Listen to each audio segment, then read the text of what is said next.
The Creative Moment, Season 2, Episode 2, 2022. I'm Dante Bullhauer. I'm a photographer. Jamie Bullhauer, writer. This is a podcast. We talk all things creativity, how it plays into our lives. So let's get right into it. Today, we are talking defining success as creatives. And then at the end, we also have another challenge for you guys. The last one was, emotion, sadness, of, or whatever. Sorrow. Yep, sorrow. Sorrow. So we'll have that challenge for you here towards the end of the episode. So, defining success.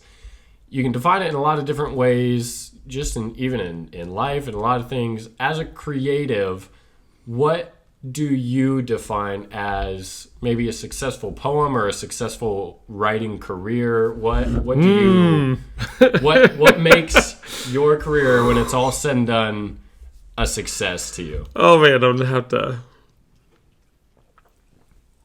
drink for thought because as we dealt with this and to be honest, to a degree, over the last couple of years, I've actually really thought about giving up with it. Just, I don't sell a lot of books. I have been blogging forever. The recent blog, It's All Connected, is the third version of that blog. The Blueberry Muffins. Yep.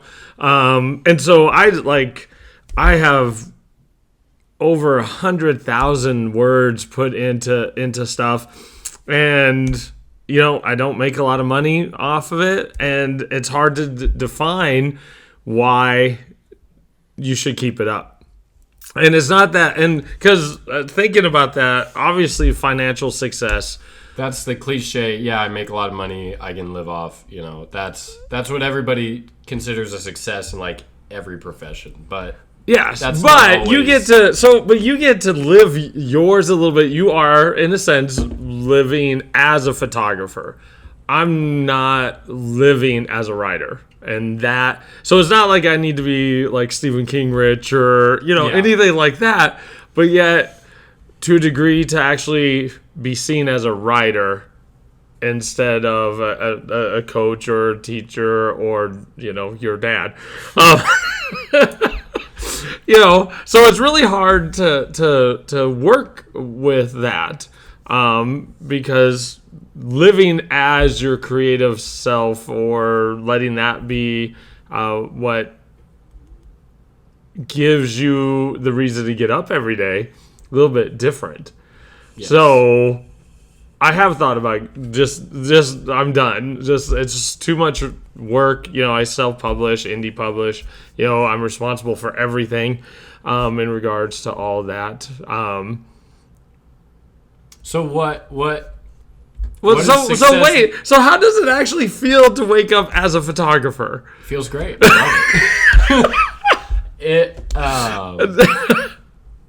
I love it. A lot of it is due to me being able to make my own schedule. I love the flexibility of being my own boss. So that's a big part of why I enjoy it. But just to be able to sit back and think, I am making a living doing what I love to do is there's just I just have random epiphanies, just give yourself a little perspective. I'm I am at 20 years old living out what I want to do as a job. And to me, there are a couple different ways I define success. One of them is just kind of not more generic, but then another one's a little more kind of emotional success. The kind of generic way is doing what I love for a little. I can do this every day, and that's all I have to do really to, survive or whatever. Is photo, video, graphic design, stuff that I'm super passionate about, and so that's kind of I feel successful just knowing that I can do that. And then emotionally, for me, I think if I were to consider these photos this gallery a success or this video a success, did it impact anyone? Whether that's did I deliver the emotion correctly? Did Did they find value in these photos, that sort of thing? That's how I kind of define, like, this project was a success, but like the overarching career success, I would just say, like, just being able to do what I love as a job, to me, is a success. It's not the end goal, the end success. Like, it's not like I've peaked. It's all like I can sit back and put my feet up. But I do, like, that's something that I've dreamed about for years, is owning my own business. So. Yeah. And that's where, like, financially, I don't think you do this for the money either, per se. Yes, we want to make a living. I do some things for the money. Well, yeah. And even on my side for the writing and stuff like that, if I sell some books, it means somebody is reading them. Yeah. Somebody is enjoying them, and you kind of know that. And so, some people do live for money and measure it, but I think it's the other things about being, like in your case, your own boss and your own schedule, having the freedom to take a vacation, to go up, and your story kind of is the reason that high school counselors say find your passion, because if you find your passion, it'll never work. And it's true to a degree. It doesn't matter what that is, whether it's cooking or selling things. Some people are just naturally good sellers. I mean, and your job doesn't feel quite like a job. You can love, like an accountant, if you love punching numbers and doing math, and it doesn't, like, there's obviously unenjoyable parts to everything, but it does not feel like a job, or like I have to do this, like I have to get up on Monday, go to work. It feels just like I wake up every morning, I'm like, all right, what are like this is what I would do if I had like a free day to do anything. I'd be like, go take photos. Let's go out of photos. So that's just a really cool part that I've just kind of realized being, my own boss for just a couple months now. Yeah. And the other part of success, and probably why I end up, probably two parts of why I don't quite give up, even though I get frustrated and I, have like doubt and fear, like we talked about that before, and just the goal of living as a writer, though, is, like you mentioned, the projects being impactful for somebody. And even just the small moments, like at the open mic the other night, had a little bit. I had one of the people in the crowd stop me as we were leaving. We had to, get home and stuff. But it was an older lady, and I was a little bit surprised because, my poetry is a little bit different. And she grabbed my arm and just like told me, "Hey, I really enjoyed that." And you get, with social media, and I to a degree, I think social media is both a curse and a blessing, because if you do put something out there and nothing happens, you do kind of, like, you get that. The whole world could see this. Yeah, nobody's looking at it. Nobody said anything about that. 430 impressions and 0 likes. Right.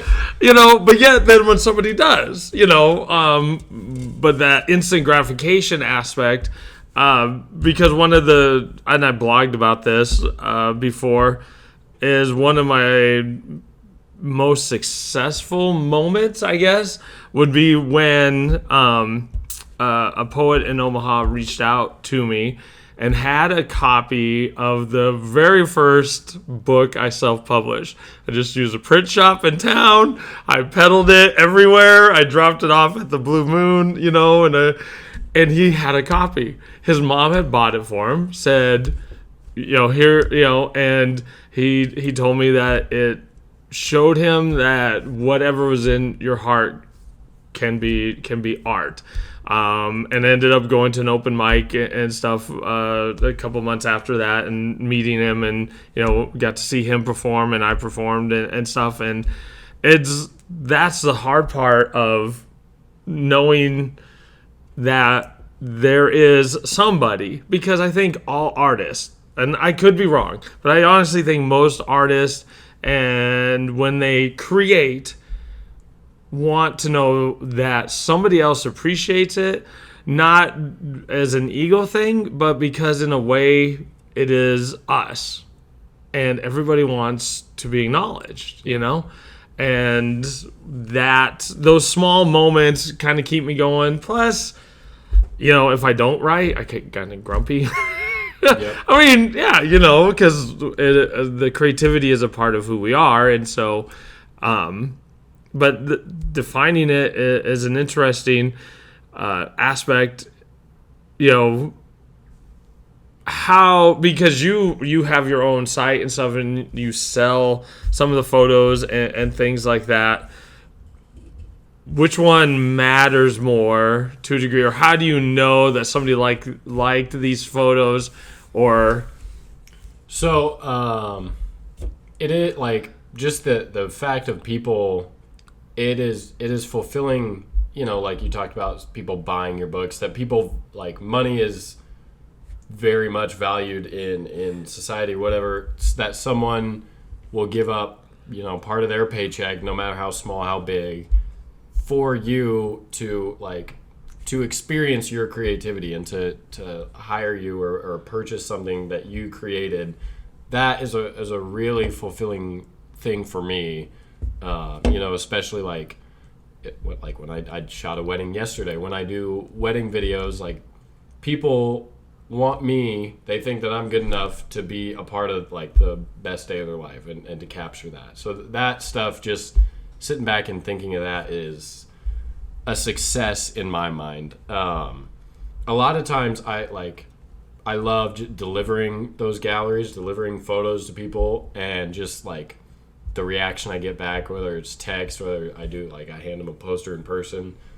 That's kind of what keeps me going. Just, like, these people, like, they're reposting it. They're like hiring me out for more games right as I send off the photos type stuff. So, like, we've been talking about the impact that it has on other people is really, in my mind, what makes me a successful photographer. Because if I just went out and took photos and never shared them, or whatever, then yes, I can consider it a success and like, oh, that's a really cool photo or something like that. But if it doesn't impact anybody, it doesn't impact me, then I would not consider it necessarily a failure, but I wouldn't consider it, at like a successful project or photo or gallery or whatever. And I mean, success, it's really hard to define, especially like, I don't think it's a certain point. Like,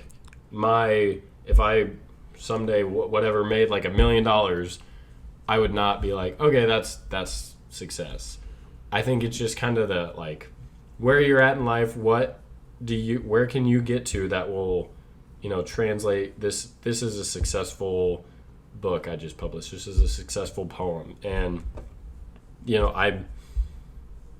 I'm not sure like what really success is for me. I think it's just kind of the ability to keep going and to keep taking photos and doing things like that. Well, and as we talk about the other person, so I had just thought to in a comical kind of, because the audience, the reader, the viewer, things like that, both give feedback, but also hint at what our strengths and things are. Because I've had blog posts or poems and things like that. I'm like, oh, this, yes, mom will read them and give, and it's just silent in the world. And then I throw something together, which maybe is a little bit more honest. You know what I'm saying? Like, it's because it's right from the heart and it's maybe not so crafted. And I'm like, oh, I just got to write this. And then that one's the one that gets, and I'm like, I worked so hard on this one. My favorite photos are landscape photos, but because they don't really provide that much value to other people. Nobody likes them on Instagram. They get no likes ever. And it bothers me, but I know what you're saying. It like, those are my favorite photos. I'm like, this is so cool. It just, like, it means so much to me. And then, I don't know, it's like 4 people liked it. Yeah, but we got to have those though too. Yes. I think that's part of the success, because if you just go after the other people, or you go after the money, you go after the likes, then I really think the content ends up getting just to be for them. Your success is 100% defined by other people's. Yes. And that's not, you don't want to be constantly like, yes, we talked about like I consider this a success, because the impact it has on people. But at the end of the day, if nobody liked my stuff, did this, I wouldn't consider myself a failure. So relying purely on other people to validate your success, I think is easiest way to get burnt out. Easiest way to just to give up and think, okay, well, nobody likes it. Nobody likes my stuff. Whatever. Then I must be a failure. Like, that's not at all true. You can be a success, like publishing a book. That's still a big success because it's manifested the creativity finally in a physical form. Yeah. So there's a lot of ways to define it, and part of that I think is just kind of turning in, looking in, and thinking like, what do I consider like me being successful? Not other people defining it. Like, what would make me feel fulfilled in that, like, I succeeded being a photographer, being a writer, doing this, and that sort of thing. And I think, as you mentioned about down the road, and will I be, if by chance I ever, finally make it to a bestseller list or do something like that. But as I was thinking a little bit, because you mentioned down the road, there's a point A that I'm going to be successful. But I think Peter McKinnon, like Prince when he was alive, Stephen King now, like Stephen King is now all of a sudden just producing books like at a huge rate. Prince just produced music all the time. And if they stopped after that number one bestseller, number one hit, and they considered that a success, well, then looking back now, you'd be like, well, it wasn't really successful. He had this one thing. Yeah, or what do you do for the rest of your time? And because they could have stopped. I mean, they all could, or at a certain point, and just making money. There's no reason Stephen King needs money. No. Peter McKinnon has a coin. Like I'm saying, there's like, oh, that's it, I'm done. But yet the creative aspect of what we do and what they do just continues to drive them, continues to have them produce, and in that case for Prince, as we were talking about, like finally opening up the vault and all this stuff that he kept himself, he didn't share.